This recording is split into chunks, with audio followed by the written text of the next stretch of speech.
Okay guys, so today I'm basically going to be showing you how you can fix the black screen display capture problem in OBS Studio for 64-bit OBS computers. So first things first, you want to search graphics settings in your search bar. Once you get to that, it might take a little bit to load depending on how fast your PC is. You basically will get this kind of option. So how OBS works is if you want to do a display capture, you're going to be wanting to use your integrated graphics card along with your low performance battery or like kind of power saving mode. So to do this, you want to add OBS to here.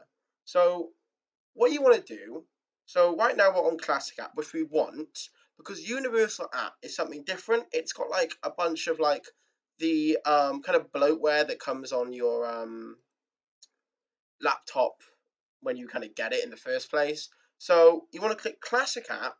Now you want to click Browse.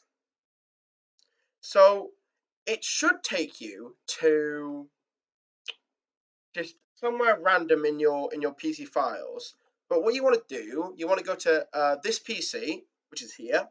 Now, then you want to click on your Windows, your C drive, or if you have another drive that's got all your main files in, like your OS, etc., etc., you want to go into that one.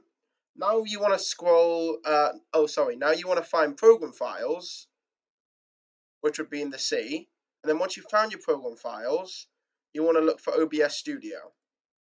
Once we found OBS Studio, you want to go into this one called bin, 64-bit, and now you should get OBS 64.exe or application right here. You want to double click this. So now you can see it's popped up right here. OBS Studio, C program, blah, blah, blah, blah. Now you want to click options. Now, as I said, the system default will usually default to high performance depending on your battery settings. But it's better to just disregard what I said and just click power saving.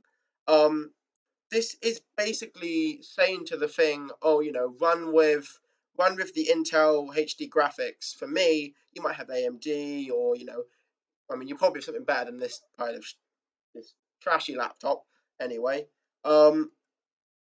So once you've done that, it should work. However, some people on like the OBS forums have said that, oh, that sometimes doesn't work. So what you're going to want to do, if that does not work, if the power saving thing doesn't work, then what you're going to want to do is you're going to want to go to your desktop. And if you don't have an OBS kind of shortcut like I do here, then make a shortcut.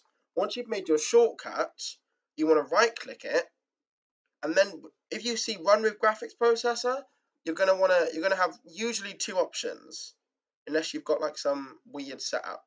I don't know. So usually your high performance processor will be the default, depending on how you've set up your computer or your laptop.